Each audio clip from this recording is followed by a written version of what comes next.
You're listening to Three Kitchens Podcast, hosted by Heather Dyer and Erin Walker. We're on a mission to inspire home cooks like us to try new recipes and make good food.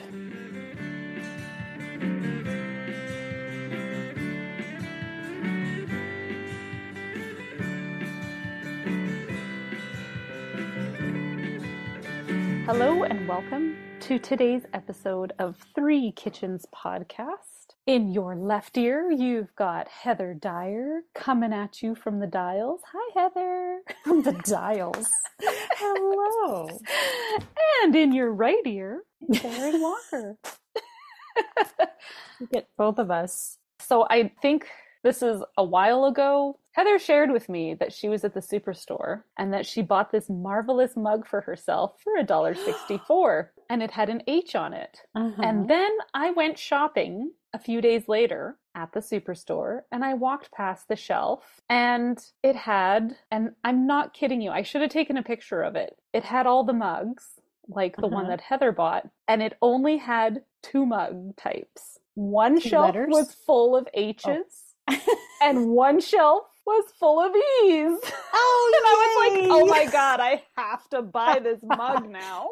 I love the color of yours too. That's really nice. It's kind of like a pinky pumpkin-y kind of color. I like it. Mine's it's beige. got the texture and the... I know, isn't it a great feeling mug? I love just holding on to it. I know, but I couldn't believe that there were only two options for letters. That's hilarious. I was like, well, clearly I have been destined to buy this mug. And it was $1.64. H and E, the only letters that are left. Nobody's names start with those letters except ours. Only us. Oh, that's awesome. That's fun. I don't have mine out today. I have my giant mug from Starbucks that, when they have different place names on, and this one has New York City. I was going to say, it's from that time you went to New York. Yeah. Many, many years ago. I think this was the trip when we went, it was my husband's 40th birthday. So that was more than 10 years ago. Don't say many years ago. Your poor husband. He's fine. Fine. Still looks younger. So what, Yeah. He likes telling people his age because then they go, really? Yeah. Shut up. Nobody says that to me anymore. I know. When I went into the liquor store the other day, I was really hopeful that they'd ID me because they called me Miss when I came in. And I was like, oh, they're going to ask for ID today. They didn't. Oh. Clearly, as I approached the gray hair and wrinkles, they were like, oh, no, never mind. Just buy it. She's no miss. I haven't been ID'd for anything in many, many, many years. It's fine. It's fine. Whatever. Many moons. Shocked, honestly, I'd be like, seriously, you want me to, I have to pull that out now? Like, why? Look at me. Come on. Come on. So I know you told me that you're going to make something from do you say Food by Fire? Is that the X is by Food X Fire, Food by Fire cookbook? I think so. And this is by, can you tell me the guy's name again, please? His name is Derek Wolf, and he is the creator of the Over the Fire Cooking social media account, Instagram account. And anyone listening who has never looked up Over the Fire Cooking, you must. Yeah. Derek's account, you will wonder to yourself. You will wonder to yourself. You'll wonder a lot of things, like where does he live and can I crash his backyard? Because holy shit, he cooks When's the next barbecue? Amazing food, mostly meat, but also occasionally there's some seafood and sides and other stuff. But mostly like red meat, I'd say, is like meat, and more meat. But so much of it, like he does all these videos. His whole That's exactly feed. where I think. His whole feed is reels, all these videos where he's like, and I'm cooking this and I'm cooking that. And he does a fantastic job of it. I think it's a husband-wife coordination or a partner coordination. Very nice. Yeah, because he's the one cooking. So someone else is filming and possibly editing. But anyway, it's like, I just looked at this giant, he's cutting the ribs, but it's this huge rack and I always think to myself, who's eating all that food? That's what I'm always wondering too. I mean, he always has a piece of it that he eats at the end of his video. He's got the same structure for every video. And at the end, he eats a bite and takes a big bite. Yeah, like a big turkey leg or something. He's got the like yum. Fred Flintstone going on. Yeah. But yeah, who's eating all of that? And can it be me? Do they Please. have 8 children to feed, or do they feed their whole neighborhood, or like, because how do they eat all that? How often are they producing their content? Derek, reach out to us. Let's be friends. Come on the podcast and tell us all about it. And how can you afford? Must have a really good line on farmers, or I don't know who supplies them, but wow, amazing. So one reason that I know that Derek and I and you can be included too. Thank you. I don't even know where you're going with this, but thanks. We'll be best friends is because he started this whole journey of over the fire cooking and getting into cooking like this after watching the South American chef. Oh boy. Francis Mallman. Erin's celebrity chef crush, Francis Mallman. Another one. If you want to watch somebody cook over a fire, my God, that man can cook like amazing stuff, and not just big hunks of meat, but like wasn't Francis the one throwing like whole pumpkins into the coals and things like that, and like roasting veggies? That like just amazing stuff. Yeah, no, he does some amazing cooking stuff, and clearly I'm not the only one in love with him. Mm-hmm. Derek is too. So this cookbook was gifted to me by some good friends that you might know. Oh, Heather and Sarah. And you've yet to cook from it for us. And the day has finally come. I love that I feel like I'm like reading you a bedtime story. I've got my book out and you can see it, and I'm like, once upon a time. I feel like you need a drum roll right now. Bacon wrapped maple bourbon chicken skewers. Oh my God, that sounds delicious. I'm not sure which of those words caught me first. Bacon, bourbon, maple, but I think actually it's just all of it together. It sounds perfect. This is all the things that are going to make this good. Yum. This has got, so it's got the chicken is going to be chopped up into cubes, coated with a seasoning, wrapped in bacon, and then it's going to cook indirectly. And I'm going to use my grill for this for about half an hour. So you don't want it in super high heat. You want it off of the flames, and you want it just on the side, slowly cooking and bubbling and doing its magic thing. Is it right on the grill, or is it on a pan? What do you do? I will most likely be doing this. I have a sheet of baking steel that I like to do my indirect grill cooking on. Mm-hmm. So I will most likely pop it on there, but I'll let you know once I do it, because like most things, my plan's not working. Now what the fuck do I do? Could happen. Yeah. And then after you've cooked them, you're going to put your maple bourbon glaze on. Oh. It over the chicken and caramelize the bacon over the fire for like 30 seconds. Caramelize. Indirectly cook it really slow so that like the bacon fat seeps into that chicken breast, really gets all the flavor in there. And then you're just going to sear it at the end with this glaze so that it crisps and does that whole burnt thing. And then serve it. And what do you serve it with? Does he have like recommendations for what to serve it with? He doesn't, but I've got a plan. Recipe number 2. Honestly, I had no idea. I just was curious what you were going to make with it. Mashed potatoes, or maybe some kind of rice, or what? Everything in this sounds savory, really rich, right? So I thought we need something that's a little bit lighter, that's going to have a strong flavor, that's going to complement this on the other side. I am going to make a lemon rice recipe. So let's see. Can you see? Oh, it's actually called lemon rice recipe. Yeah. Oh, yeah, that looks yummy.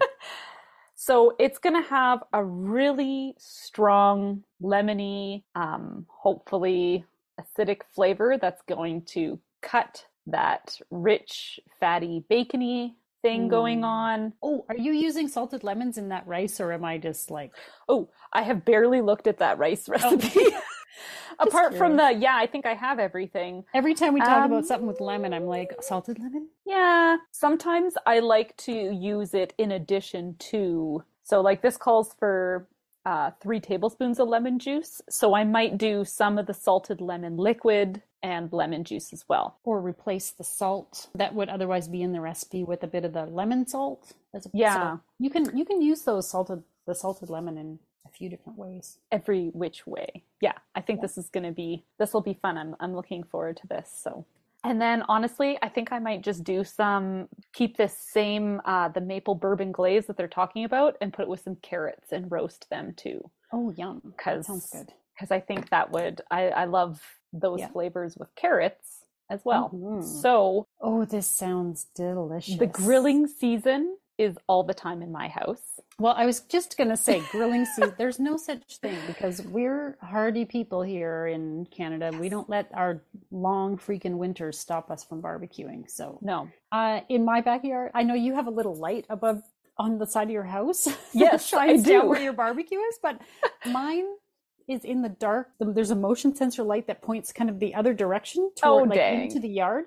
Yeah. And so when I'm out there, because it's dark at like 5 o'clock, the days are starting to get longer, but for a lot of winter, it's dark at dinner time. So I have a headlamp. And so I pull on the headlamp so that I can actually see the food on my barbecue, because if you're trying to juggle a flashlight and you're... Oh, you can't. No, you can't. It just doesn't work. I have a really good picture of myself in like my full winter regalia with my oven mitts on and a headlamp, and I'm at the barbecue, and I'm really excited about making something. Who knows what it was, but you should post that and we'll put it up. I should try and find that picture, because that's how we do. Yeah, you have to. And right now is the perfect actually winter barbecuing weather, because it's hovering around 0, give or take a little bit, which is like, I mean, it's practically summer. Yeah. Well, just let's be honest. It's warm enough to be out there barbecuing. I saw somebody jogging in shorts and a t-shirt in the park like 2 days ago, and I was like, it's summer officially. There's those people who put on shorts. Well, I mean, jogging is different, but there are those people. It's like, as soon as it's -10, they're putting on their shorts and flip-flops to go to the grocery store. I'm like, people. Come on, not quite. But I will certainly barbecue. Yeah, so I think this is going to be really good. I love indirect fire cooking. That's one of my favorite methods. I do it all the time when I cook with chicken on my barbecue. I feel like it's the easiest way to guarantee that I'm not going to give you food poisoning and my chicken is still going to taste nice and juicy. Yeah, because, and when you're cooking it over a flame, I find it often, it flares up, it burns, it doesn't cook all the way through, whatever. Mm-hmm. Me and the indirect cooking method have become good friends. So I'm super excited to give this recipe a try. And bacon, maple, bourbon. Can't go wrong. Right? Seriously, I honestly think you cannot go wrong with those flavors. And this is one of the things that Derek does a lot in his cooking, is like the spice rub. Everything gets like a rub of seasoning underneath other stuff. Like he's got the layers happening, and and if you're looking for another source that also uses chimichurri in all the cooking, Derek's there for you. Yeah, just use Francis's chimichurri recipe. Yeah, it's the exact same chimichurri recipe from Francis Mallman. It is fantastic. It's on our website. He's got a smash burger with chimichurri. Seriously, you guys. And also, if you're into cooking over the fire or a barbecue, just check out the guy's accessory. Like, he's got all the pots and the different grills, and the, like, talking about just a tripod, but like tripods and like big woks, and like he's got the multi-layer grills that like swing and rotate over the fire. Like, amazing. Yeah. Again, Derek, give us inspiring. A shout. Yeah. Let's get together wherever you are. Just give us a shout. We'll make it. Okay. So I hope you're hungry. I'm making this tonight, Heather. Oh, tonight you are. I'm seriously making this tonight. Oh, I'm so excited. This is happening. I hope you're ready for dinner tonight. Oh, I am. Hey listeners, I hope you're enjoying this fun episode. Did you know you can find this recipe on our website? We post all the recipes for each episode on threekitchenspodcast.com, and we even include recipes that we're not making for the podcast, just things we make every day in our kitchen. Leave a comment, tell us what you like about the recipe, or what you don't like, or how you zhuzhed it up. You can find the link in our show notes, or type it in, threekitchenspodcast.com. Let's talk about some yummy chicken. That's what I want to talk about. All right. So we had these bacon wrapped maple bourbon chicken skewers. Again, all the things in that title. I know. These are a few of my favorite things. Seriously. Chicken and bacon and maple and bourbon. It was meant to be. Where's Julie Andrews to sing it for you when you need her? That was so good. So what I thought would be labor intensive, just because you're cutting each piece of chicken and bacon and wrapping it all, it actually wasn't too bad to do. So I thought it was pretty easy to make and execute. I had a little bit of a struggle cooking it in the dark, as we discussed. Yes, of course. As my light faded, I had a harder time really seeing, but I did get out my thermometer to check it. Okay, let's go into what I made before we talk about how I made it. How you had to peer at it in the dark.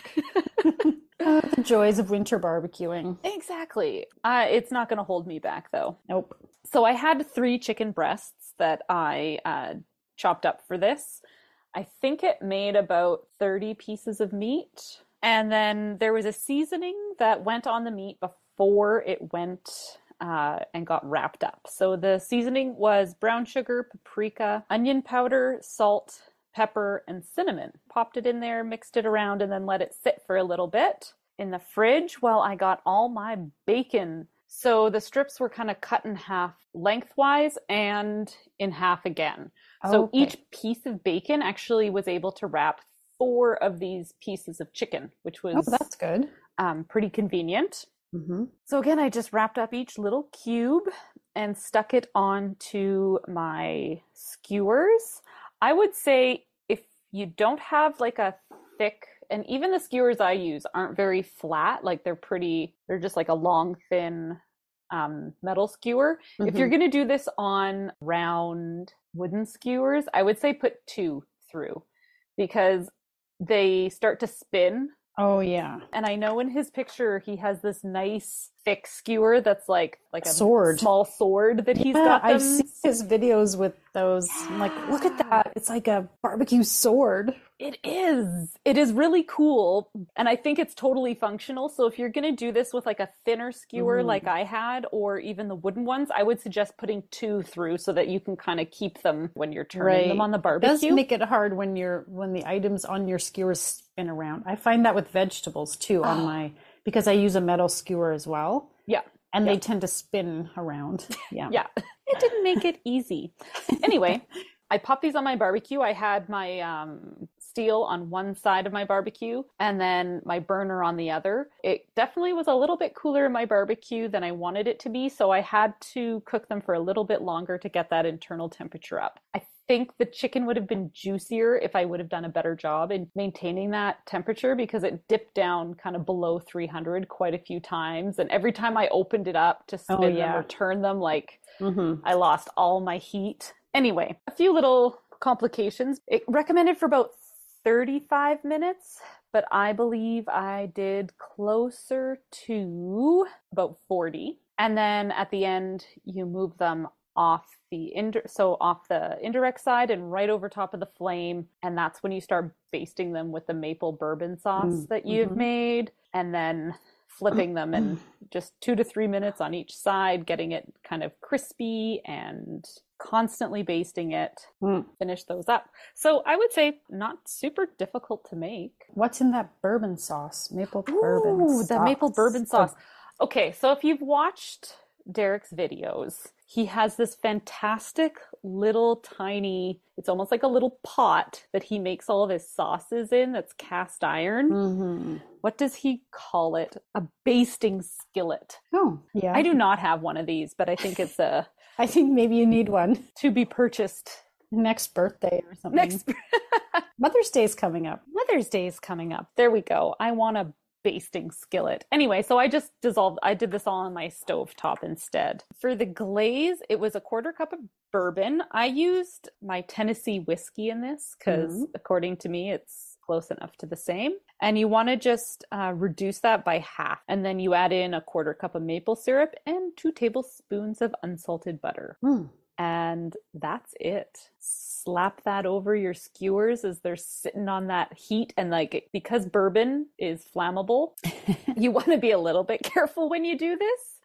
As soon as you start brushing it on, those flames start jumping up, and it crisps and gets all that bacony fat all nice and crispy and caramelized, and it's a fun process. But I would recommend like rolling up your sleeves while you do that, or yeah, watch your eyebrows. Watch your eyebrows. Yeah. Or if you have a mustache, I don't know. Mustache must be a bit hazardous, or one of those really long beards. Oh, that'd be awful. Maybe don't put your face over your skewers as you're doing the basting process. Okay. Good point. There we go. She's acting it out. Now I'm miming it for everybody. Yeah. I'm great in a game of charades, right? I bet. We should pull that out at our next party. We'll pair together. Fun. All right. So those were the skewers. Really, actually not that hard to do. So I wrapped these up and put them in the fridge earlier in the day, and then they were just ready to go. It was a pretty quick cook. And then I made a lemon rice. This was kind of funny because I had no lemons in my house, even though I thought I did. Oh, no. Someone went and used my lemons. So I substituted some stuff and made it all work. And it still came out lemony. All right. So this was 2 tablespoons of butter and a tablespoon of olive oil melted in a medium saucepan on the stove. And then you slice up 4 green onions, just the white parts, and pop them into that oil and let them cook and simmer for a little bit. And then you add in diced garlic and lemon zest. I did not have lemon zest, but I had dried lemon peel that I had bought at the Silk Road Spice Market. Oh. And so I just put in a teaspoon of dried lemon peel instead of fresh lemon zest. What had you intended to do with those when you bought them? I have no idea. Oh, okay. It sat in my cupboard for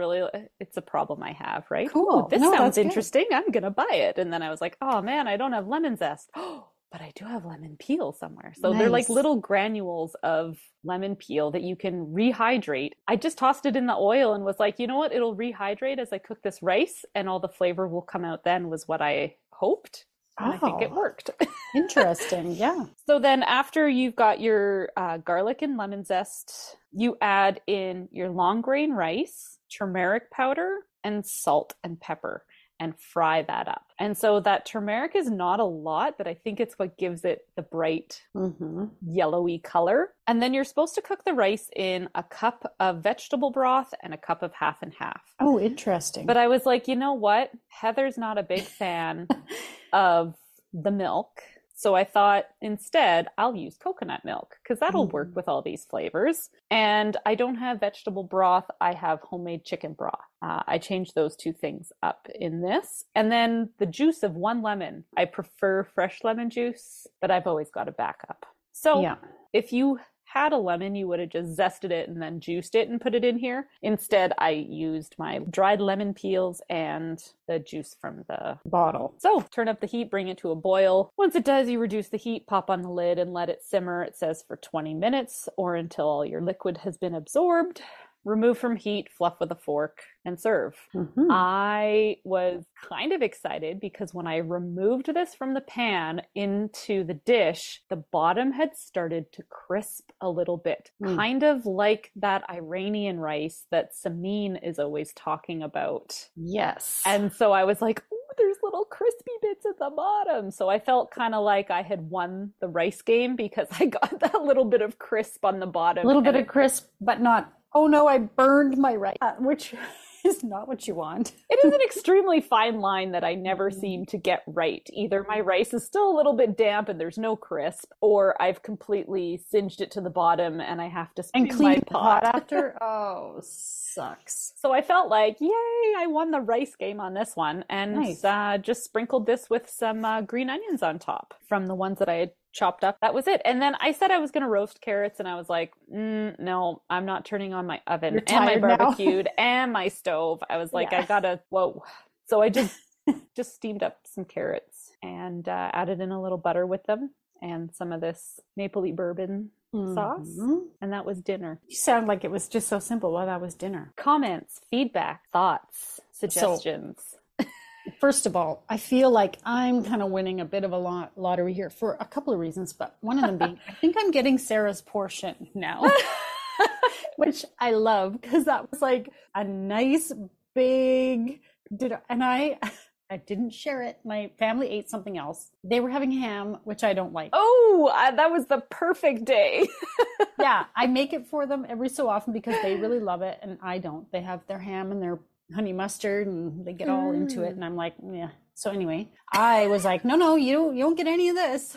This is mine. So I put the rice, the carrots, the chicken in my cast iron skillet, a small cast iron skillet, and popped it in the oven and let it warm up. And then I ate the whole thing. This was quite a bit of food, but I couldn't stop because it was so tasty. I love it. Okay, the chicken. I can only imagine that if you could eat it right off that flame, that whole crispy, juicy, it was delicious. And I enjoyed every bite of it. But I just imagine how that bacon would be right off the grill. Yeah. I want to make this so that I can eat it like right off the fire.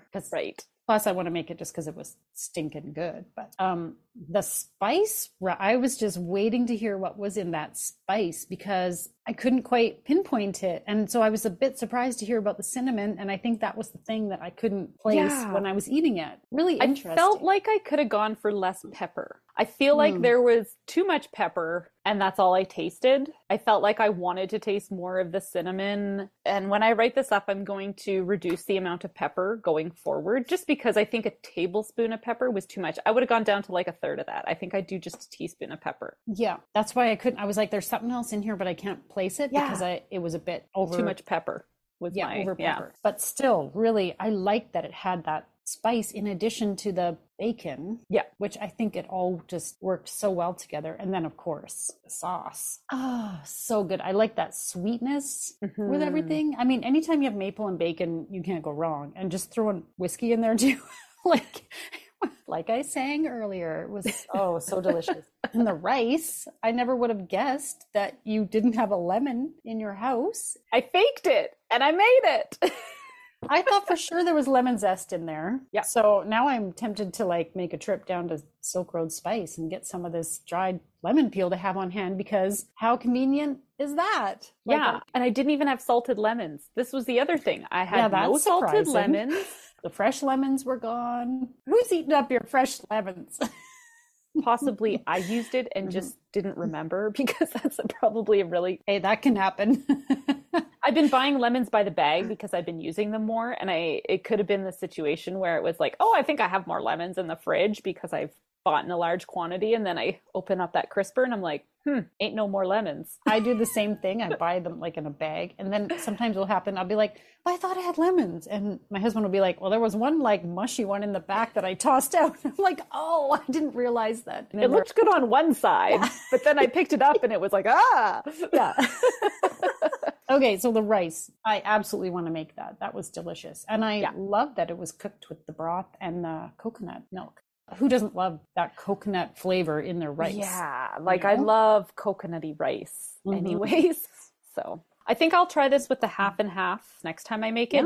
And I'll just mention carrots with that sauce. Perfect. Yeah. Loved it. Loved all of it. Yay. And I knew it was going to be a winning recipe just I mean, we like what he's doing and we want to cook his food because it looks so delicious. Mostly I would love for him to cook for us. That would be, if we could go and visit, stand around that fire with a magnum of wine, not even a magnum, the Texas size or whatever they call it, the Texas Mickey of red wine, like Francis Mallman. Yes. And just hang out and watch. Wow. Yeah. And then eat that directly off the fire. This was fun. I'm glad we just snuck this in here. Snuck it? No, it's all carefully planned. The editorial calendar. Go and enjoy these recipes. Everybody make it. It's so good. Yeah. Good stuff for grilling season. I want that sauce on everything now. And now for the fine print. Join us over on the socials, Facebook, Instagram, YouTube, and Pinterest, and on our website at threekitchenspodcast.com. And remember, when you like, follow, subscribe, and review, it helps more people find us. Thank you so much for listening. And my light just went out. Oh, fuck.